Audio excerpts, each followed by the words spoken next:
Bir an önce ayağa kalkmaya bakasın Aliyar Bey. Alplerimiz fütuhat için sabırsızdır. Ayağa kalkıp pusatımı tutabilirsem nice seferler bizimdir Ertuğrul Bey. Bu yarayla başka yiğit olaydı. Ayağa kalkamazdı Aliyar Bey. Lakin senin maşallahın vardır. İnşallah tez vakitte ayağa kalkacaksın. İnşallah. Rabbime beni cennetine layık görmeden canım almasın diye hep dua ettim. Bakalım bu fani dünyadan ne vakit göçüp gideceğiz. İnsanın ölümden eceli korur derdi İbnül Arabi Hazretleri. Beyim, bir misafirimiz vardır.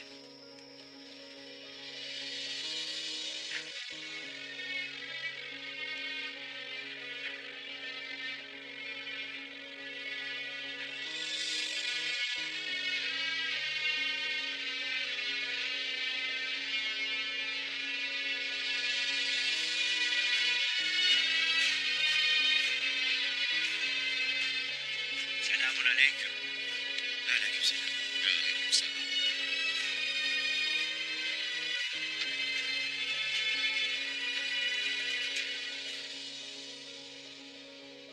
Şükür kavuşturana. Bir müddet bu fakiri misafir kabul eder misiniz? Şeref duyarız. Buyurun.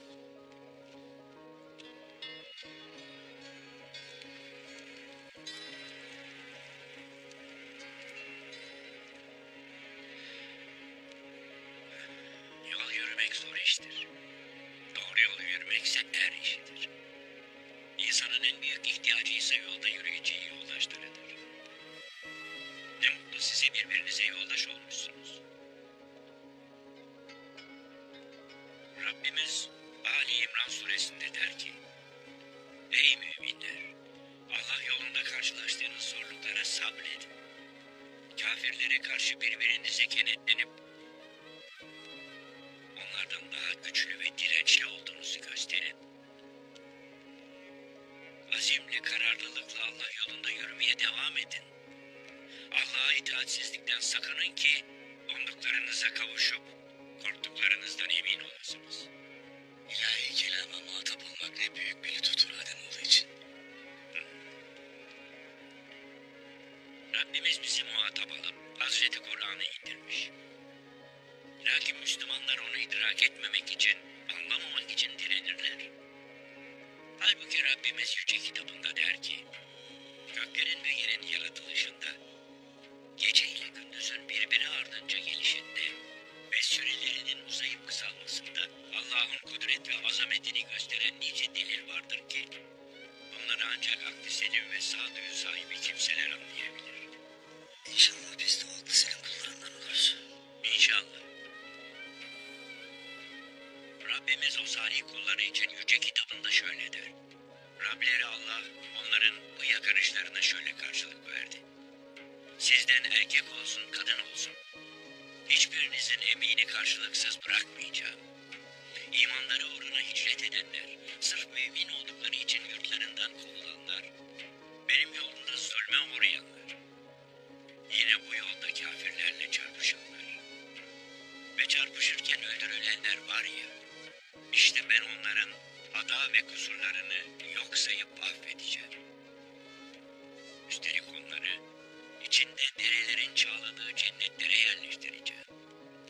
Böylece onlar Allah katında çok büyük bir mükafata nail olacaklar. Şüphesiz en güzel mükafat Allah katındaki mükafattır. Anlayacağınız yiğitlerim, çektiğiniz bunca çile boşuna değildir. Vakti gelince bir mükafat sizi bekler. Doğum toprakta filizlenmek için nasıl gün sayarsa, hem de siz de diriliş için öyle gün sayarsınız. Bir gün doğum topraktan filizlenip koca bir çınar olacak. Öyle ulu bir çınar ki inşallah gölgesi tüm cihana yayılacak.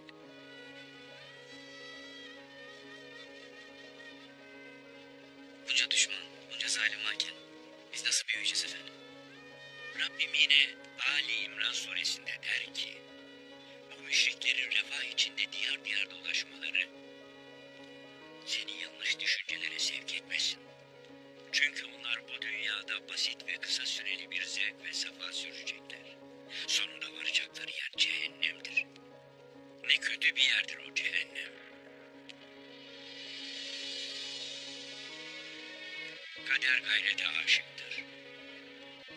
Dile gayret, gönüle gayret. Pusata gayret, akla gayret. Beylerbeyi Ertuğrul Bey'e gayret.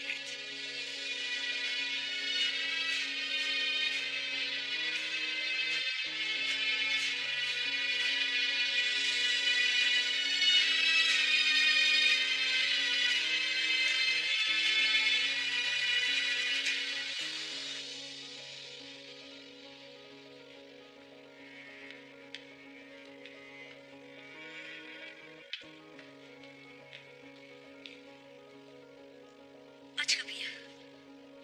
Aç kapıyı diyorum sana. Mahmut abiyle konuşacağım. Helena. Helena. Helena. Helena. Bizi zor durumda bırakmayın efendim. Helena.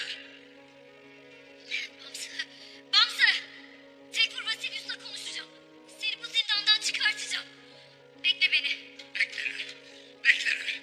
Seni beklerim Helena. Helena. Helena.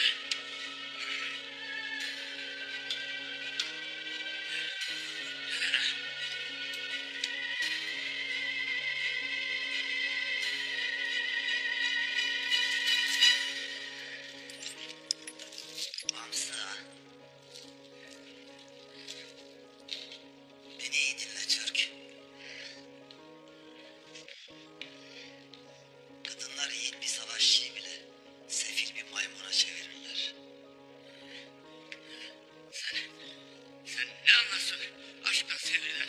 Böyle yapani. Benim kardeşlerim vardır. Hatta bir kardeşim vardır. Doğan olur kendisi. Bir vakit bana demiştir ki sevda yiğidi zayıflatmaz. Sevda yiğidi korur. Bilge biriymiş. Yok. Bilge değildir. Hatta azıcık gevşekidir. Aklı kıttır benim gibi. Lakin ne kardeşlerim ne ben hatunları senin gibi iblis gözüyle görmeyiz. Hatunlar, onlar canan idir. Yâridir onlar. Yiğitleri yetiştiren analarıdır. Ve Rabbim cennetini anaların ayaklarının altına sermiştir. Onlar yok ise biz ne işe yarar o? Söylediklerimi anlayacaksın. Fakat çok geç olacak. Hadi be, hadi be. Kim bilir, kim bilir sana tutulan hatuncağıza sen ne ayrılıklar ettin de seni maymuna çevirmiştir. Hala konuşursun.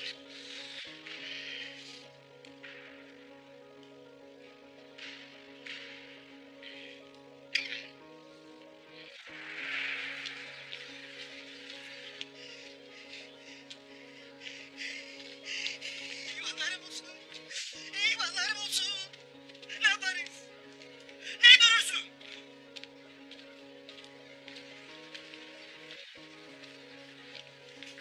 Ne durursun? Koş git haber ver Ertuğrul Bey'imize. Bamsı'yı zindana attılar de. Ertuğrul Bey'in yetişsin. Sakin ol usta.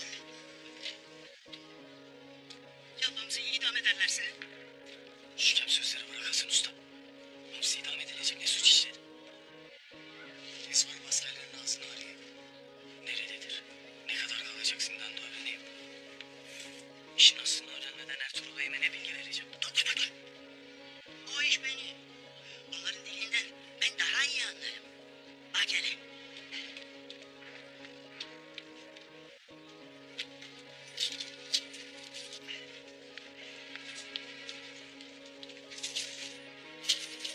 Altın sesi. Cihandaki en güzel sestir.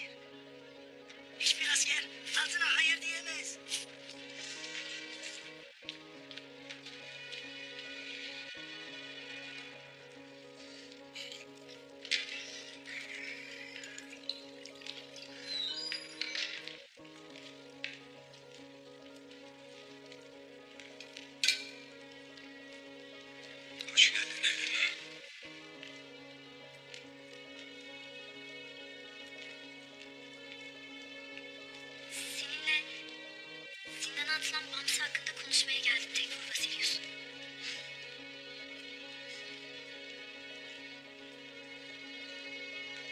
Demek Bamsı için geldin.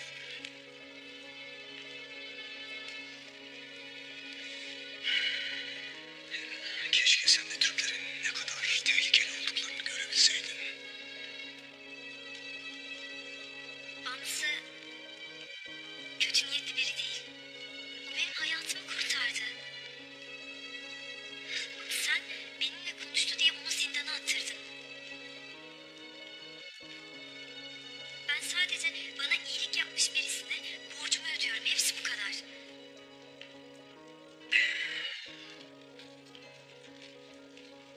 Doğru.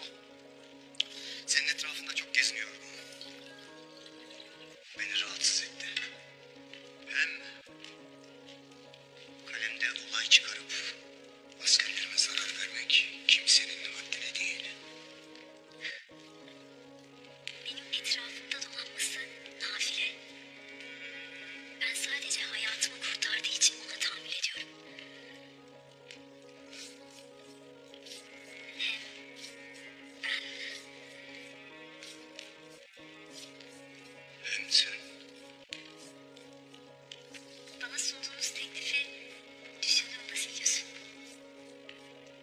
ve kararın nedir? Seninle evleneceğim.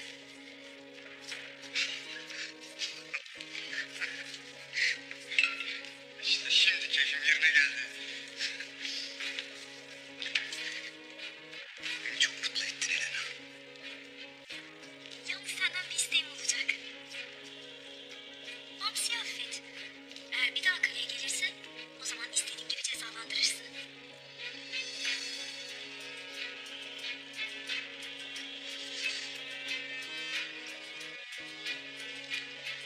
Senin temiz kalbin eğer böyle huzur bulacaksa seve seve o keçiyi sürüsüne yollarım.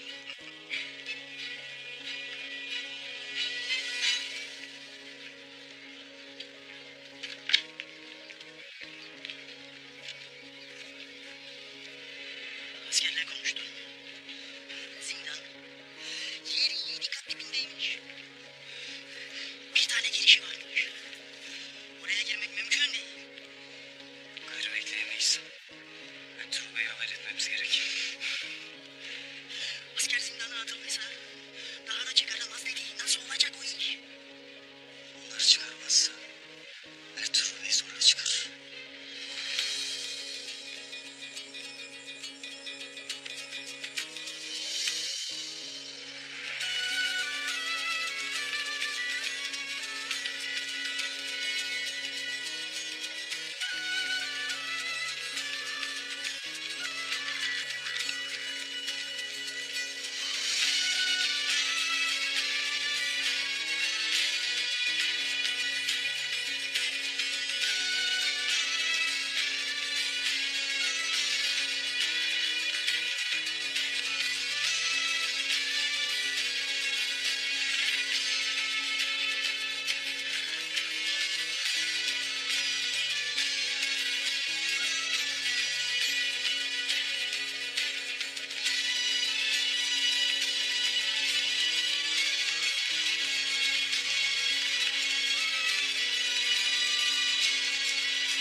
Hoş geldiniz beyim. Hoş geldin Gilkut.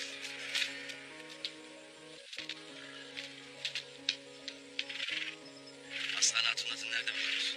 Vadinin hemen aşağısında beyim. Vadinin dört tarafındaki yolları ve keçi yollarını bu iki hakim tepeyi tutarak görebiliriz. Basilius'un adamları Aslıhan Hatun'u almaya geldiklerinde bu yollardan birini kullanacaklardır. Samsa, Gülkut, siz ikiniz karşıdaki tepeyi tutun. Turgut, biz de bu tepeyi tutalım. Eyvallah beyim. Emredersin beyim.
sözleri ettin ya. Hayrola? Zindanım sen olmuşsundur.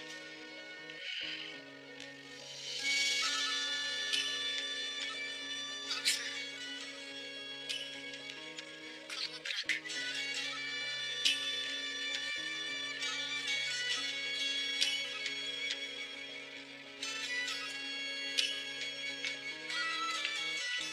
Muhafızlar açın kapıyı.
Cenneti ayaklarının altına serdiğin kadın şimdi seni yere serdi.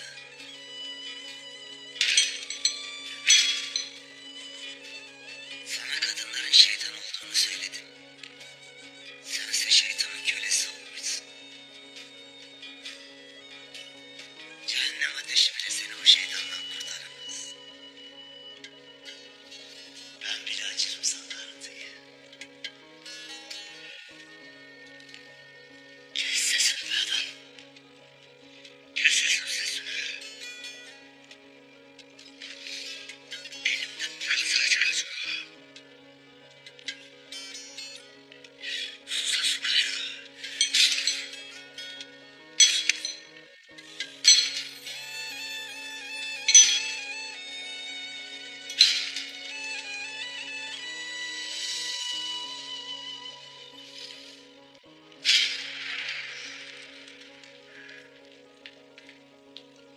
Beklediğiniz cevap geldi efendim.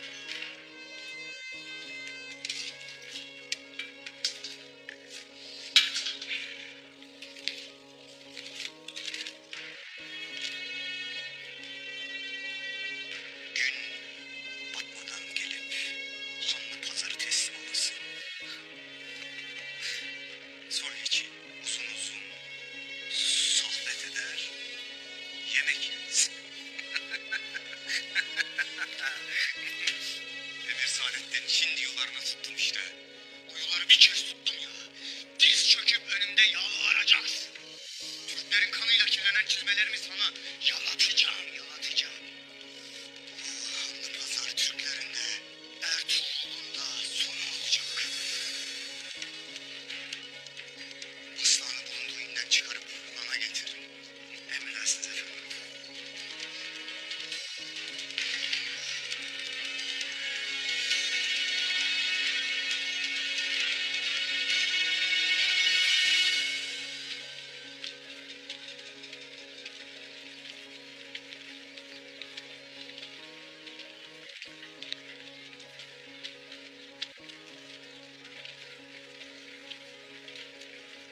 Evet efendim. Sana şükürler olsun. Kurtuldum. Nasıl olur bu? Niye tutuklarlar? Niye serbest bırakırlar usta? Belli ki bir hata yaptılar. Akılları başlarına gelince de salıverdiler. Bu işin içinde bir iş olmalı. Hadi git. Bir daha buralara gelirsen seni gebertirim. Sandıkları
adım bile atmayacağız. Cenazeyi gizlice defnedin. Hadi.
İki babanın kadınları hala birbiriyle konuşmaz Ayman'ım.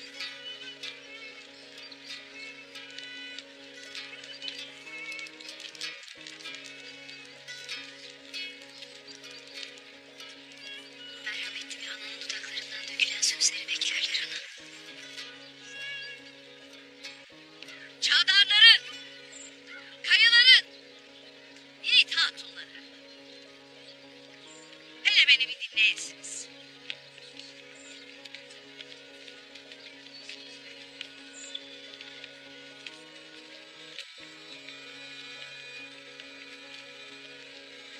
Bizler sadece aynı toprakları değil, aynı kaderi de paylaşırız. Bizler kardeşiz. Hatta kardeşten de öteyiz elhamdülillah.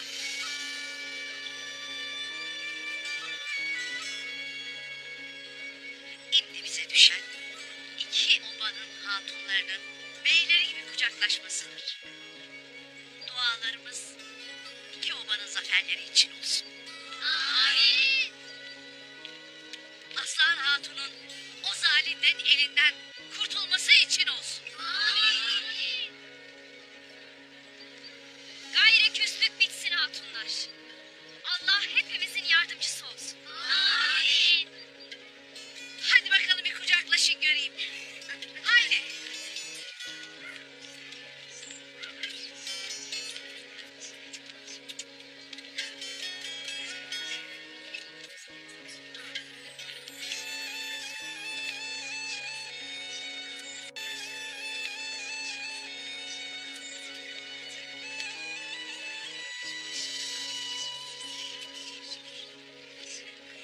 Bir kucaklaşmayla acılarımız diner mi sanırsınız? Çavdar Obası'na canını vermiş, ömrünü vermiş Candar Bey. Az ötede can vermişken. Ben evladımı kaybetmişken. Onca acı unutulur mu?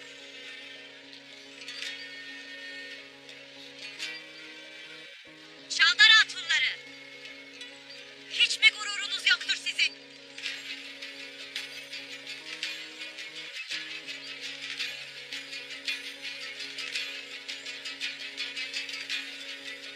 Hala olanların sebebini bizde arayacak kadar zavallısın Çolpan Hatun.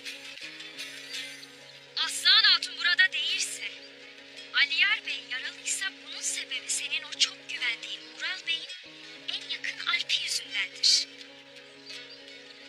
Sen hala burada hangi yüzle konuşursun? Aslıhan'ın da, Candar Bey'imin de adını ağzına almayasın. Ur gibi yayılırsınız. Elinize attığınız yer kurur. Utanmaz. Daha doğmamış bebeğin üzerinden dahi fitne çevirirsin. Siz evvela ölenlerinize değil, yaşayanlarınıza sahip çıkın. Aliyar Bey can çekişirken neredeydiniz? Ural Bey öz kardeşini unutup beylik sevdasına düştü. İşte siz sevdiklerinize bu kadar kıymet verirsiniz. Orada durasın Çolpan Hatun. Yeter! Yeter!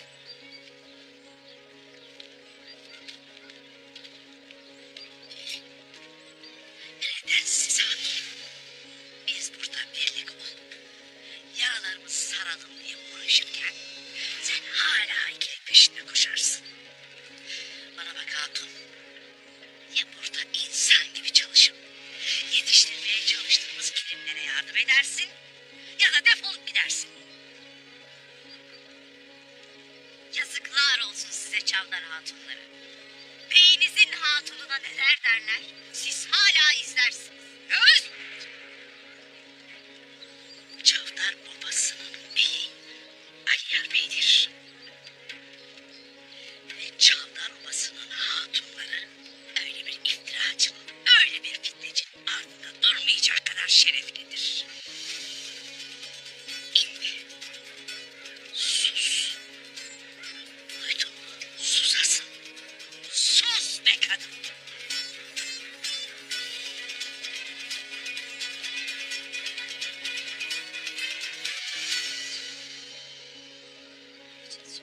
Allah aşkınıza hatunlar, siz bu densize uyumayın. Hadi bakalım, hadi herkes işinin başına. Haydi.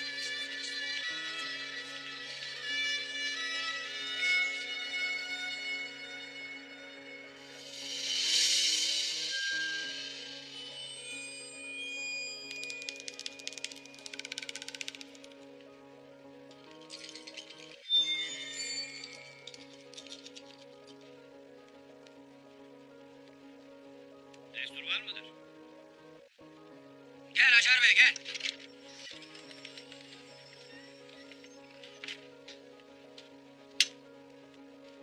Ne havadisler vardır de hele. Havadisler kötüdür beyim.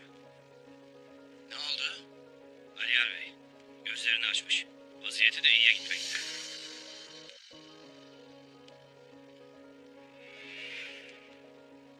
Olsun. Ayağa kalksa da elinden hiçbir şey gelmez gayrı. Bir de beyim, Alpler, Onur Bey'in cesedini bulup Kutluca'ya haber etmişler. Ben de gizlice takip ettim. Cesedi buldular. Siz nasıl bu kadar ahmak olabilirsiniz? Ne diye adamın cesedini burnumuzun dibine atarlar? Ha? Beyim, Kutluca belli ki geceden beri peşimizdedir. Bu kadar çabuk bulmalarının başka izahı yoktur. Bir kutlucuya alt edemediniz.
burada.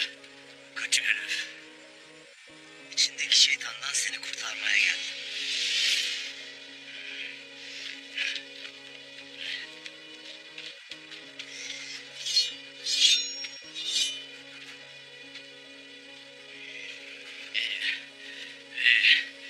Hadi bakalım.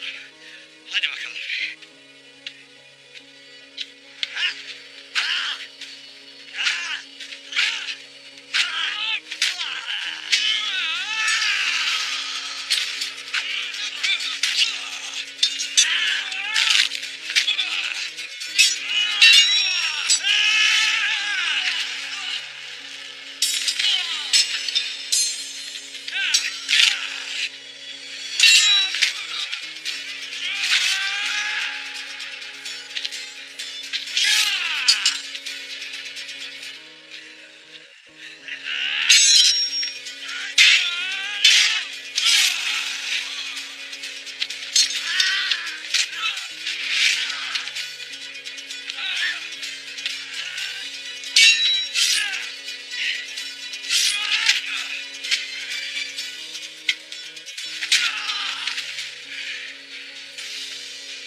Ölümün tatlı nefesi bu Bamsı. Bırak kendini.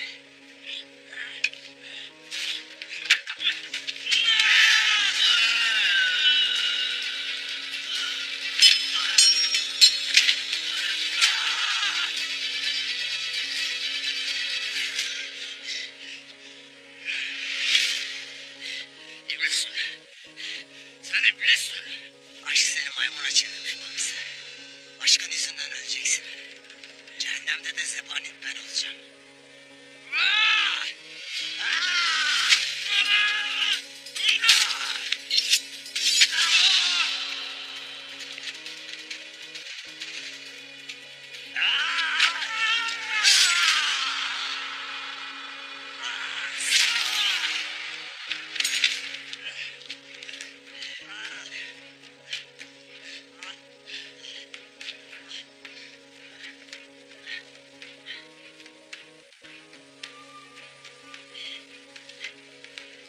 Atın da yok artık. Pusatların gibi.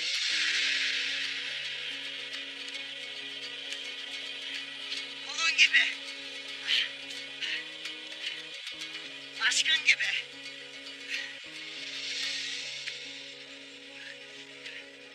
Senin tek kurtuluşun benim Bamsı. Cehenneme gidersin. Cehenneme gidersin.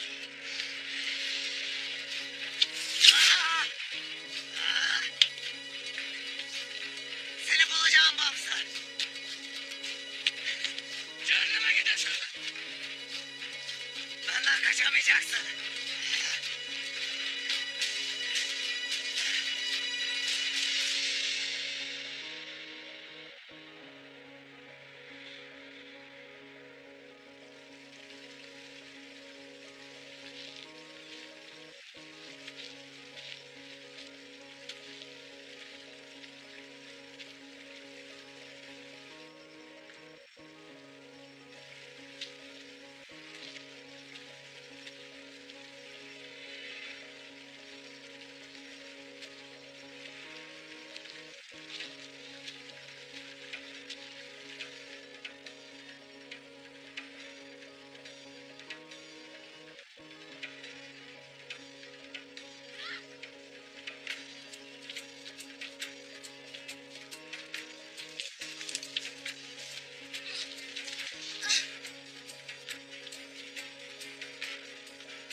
razı olsun Ertuğrul Bey.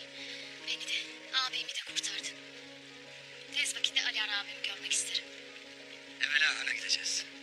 Emir Saadettin seni bekler.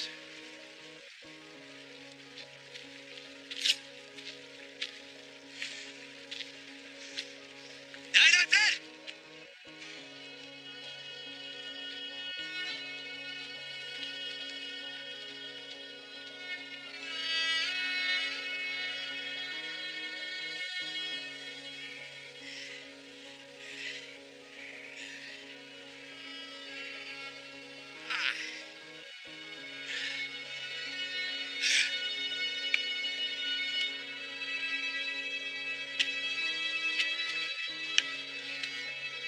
Mesut doğru söyler. Elena beni ateşe atmıştır. Ateşe atmıştır Elena beni. Mesut da zevanim olmuştur. Zevanim olmuştur.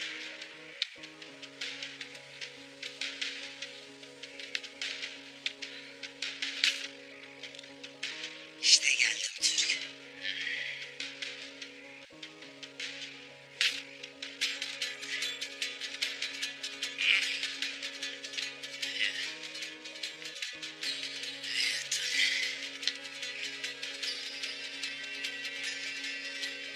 Ya sen? Ya ben? Hadi bakalım.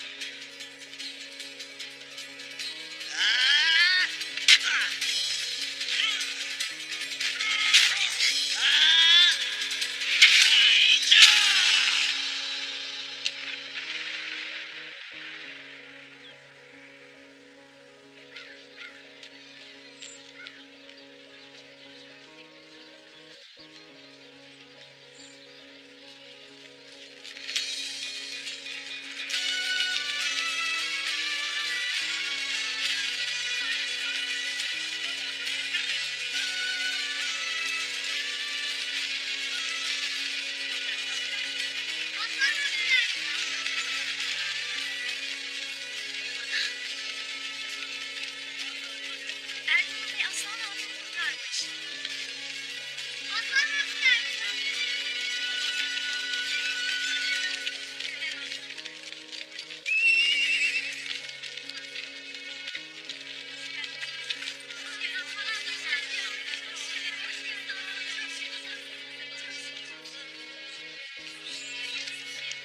Hoş geldiniz. Hoş gördük. Hoş geldin. Hoş gördük.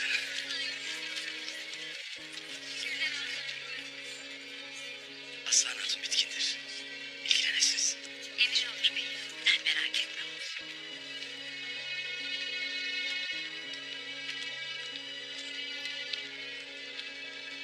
Geçmiş olsun. Yuvana hoş geldin kızım. Geçmiş olsun Aslan Hatun. Sağ olasınız. Ertuğrul Bey ve Alpleri sayesinde buradayım. Allah hepinizden razı olsun. Halime Hatun, gönlünüzü kırmışlığım olduysa affola.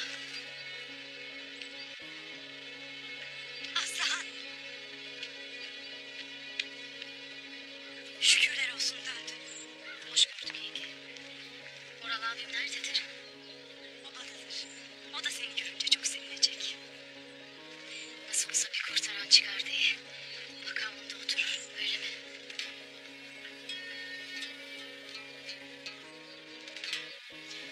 O nasıl söz? Çavdar Alpleri her yerde seni arar. Abim perişan oldu. Perişan olan Ali Ara abimdir. Beni kurtarmak için canını hiçe saymıştır. Sen ne dersin Aslıhan?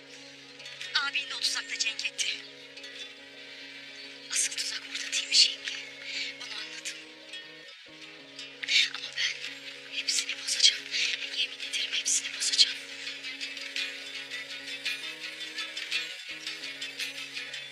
Kızım. Ne bunları konuşmanın vakti ne de yeridir. Günlerdir açsın bilirim.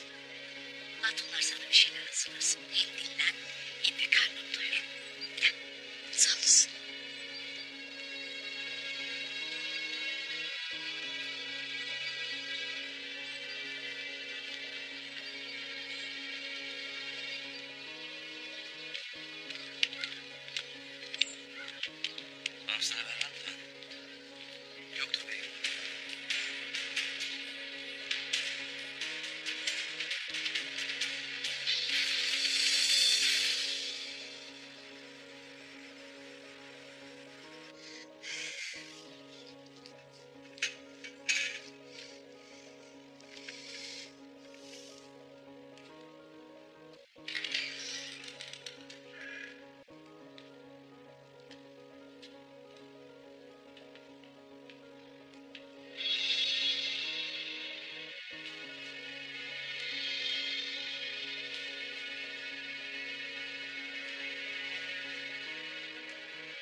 Yüce Rabbime şükürler olsun. Seni bir kez daha gösterdi bana. Ertuğrul Bey, bu yiğitliğini asla unutmam. Bana Aslan Hatun'u getirdin ya. Gözümdeki değerin kat be kat artmıştır. Çok şükür ki Aslan Hatun kurtuldu. Lakin henüz işimiz bitmedi Emir Saadettin. Hele bir Vasilius sana gelsin. Onunla konuşacaklarımız vardır.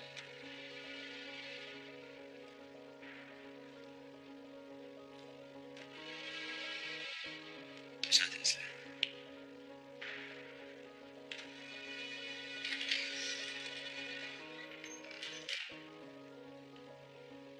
Aslan. Geç. Yorgun değil misin? Geç otur. Geç.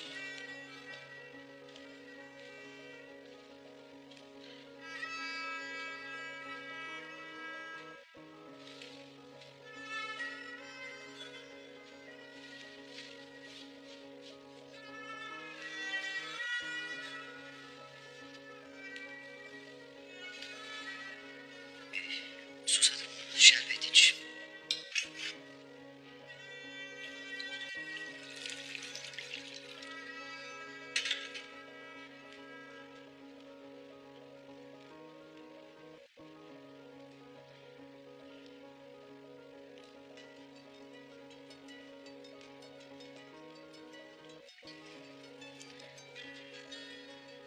Ertuğrul Bey her şeyi anlattı. Beni kurtarmak için yaptığınız her şeyi bilirim. İkinize de müteşekkirim. Sen benim hatunum olacaksın Aslan.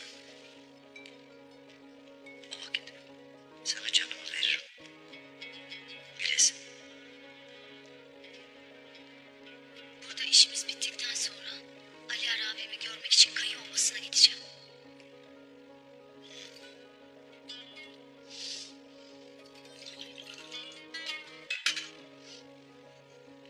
Ağabeyin Aliyer hakkındaki fikirlerin değişti yani. Kol kırılır yen içinde kalır Emir Hazretleri. Aliyar benim abimdir. Babamın da beyidir. İnşallah bundan gayrı Ertuğrul Bey'imizin desteğiyle de bizim obamızda huzur bulacaktır. Bundan gayrı iki obanın kardeşliği adalet üzerine olsun. Yüzün bana yaşama sevinci verir. Rabbim bu yüzle bir ömür nasip etsin bana.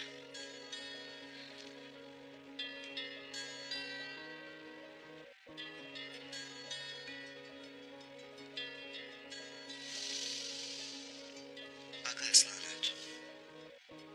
Yakında Konya'ya gideceğim. Sultanımızı görmem lazım.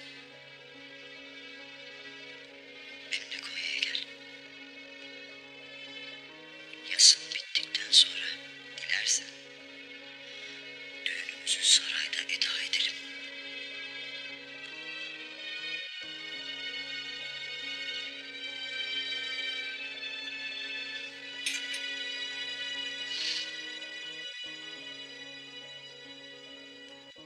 Aliyer Bey'in saati çok iyidir beyim. Hele ki kardeşini kurtardığını duyunca yüzüne kan gelmiştir. Beni duyana kadar ayağa kalkacaktır evelallah. Ben de ahvali bildirmek için tez sana geldim. İyi etmişsin artık bey. Ben de seninle Emir Saadet'in hakkında konuşmak isterim. Beyim, bu Emir Saadettin'in mülaki hali benim gibi seni de tedirgin eder, bilirim. Bu toprakları muhafaza edebilmek için sana mahkum olduğunu anlamıştır. Bilesin ki oralara sırtını dönmek mecburiyetinde kalacaktır. Ona güvenilmeyeceğini bilir. Ural'la ittifakı sadece bu toprakları değil, kendi kellesini de tehdit eder artık bey. Başarısızlığı halinde sultanımızın kellesini isteyeceğini bilir. Vasilius'la sulhü koruyamayacağını da bilir. O yüzden başka çaresi yoktur. Cenk kaçınılmazdır. Sulh'te olduğu kadar cenkte de bizimle birlikte olmak mecburiyetindedir. Adaletini ve adaletsizliği dize getirdim beyim. Peki ya sonra?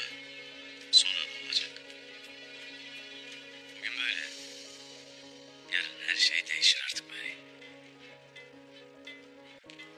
Köpek sadece bu topraklar için değil, devletimiz için de büyük bir tehdittir. Adımlarımızı daha dikkatli atmak mecburiyetindeyiz. Hele Ural hayattayken.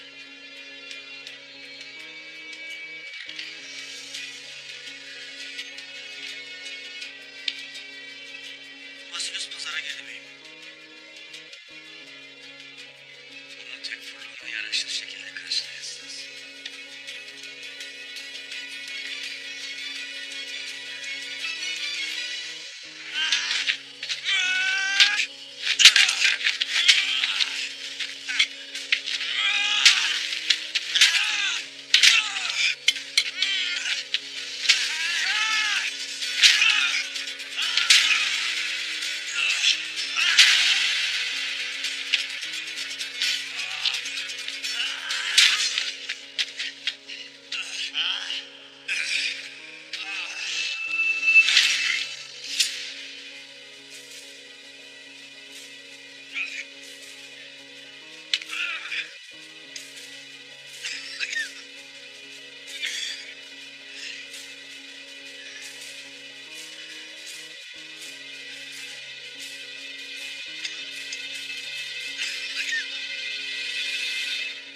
Vakti geldi.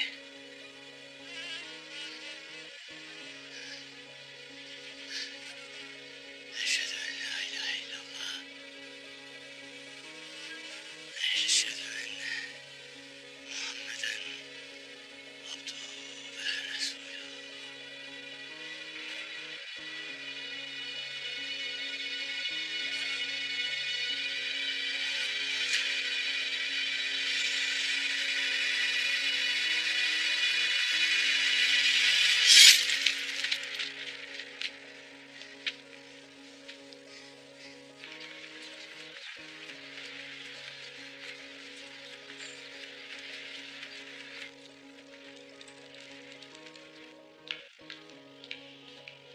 Birazdan aslan da burada olacak efendim. Ertuğrul oğlumu pazara elinden aldığım için her türlü deliliği yapacaktır. Bana istediğimi altın tepside sunacak. Yani savaşı. O yüzden dikkatli olun. Emredersiniz efendim. Ertuğrul beyimle Emir Hazretleri sizi bekler Tekfur Vasilyos.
Duydum ki Emir Saadettin'le alışveriş etmek istemişsin.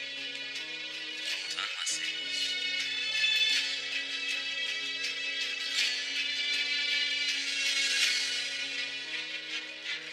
Ben de seni pazarımın terazisinde tartmak istedim. Bakalım şerefin kaç okka edermiş.